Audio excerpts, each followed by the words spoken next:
भाजपचे आमदार नितेश राणे उद्या अमरावतीच्या अचलपूर येथील धर्मसभेला उपस्थित राहणार आहेत। मात्र राणेंच्या या दौऱ्यापूर्वी अमरावतीतलं वातावरण चांगलंच पेटलंय। विशिष्ट धर्मीयांनी राणेंच्या या दौऱ्याला जोरदार विरोध केलाय। त्यांच्या कार्यक्रमाला परवानगी देऊ नये अशी तक्रार देखील पोलिसांकडे देण्यात आली आहे।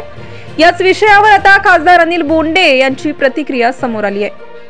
टीकाकारांची पर्वा न करता नितेश राणे येणार, आम्ही स्वागत करणार असं म्हणत अनिल बोंडेंनी हिंदू तरुणांच्या छातीचा कोट करून राणेंना संरक्षण देणार असल्याचं जाहीर केलंय। अचलपूर परतवाड्यामध्ये सकल हिंदू समाजाने धर्मसभा आयोजित केलेली आहे।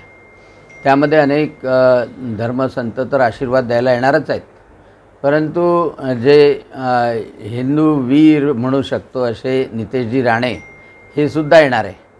त्यांचं मी सकल हिंदू समाजातर्फे स्वागत करतो।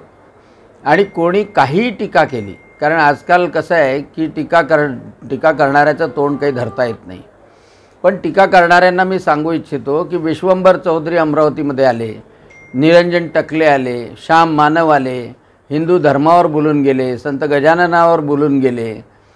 आम्ही त्यांना विरोध केला का? त्यांना येऊ दिलं ना। आता मुस्लिमांच्या मस्जिदीमध्ये अनेक लोक येतात, ओवेसी येऊन गेले, त्यांना विरोध केला नाही। आणि मुस्लिमांचं लांगुलचालन करण्याचं जोपर्यंत थांबणार नाही तोपर्यंत खरा भाईचारा होऊ शकत नाही।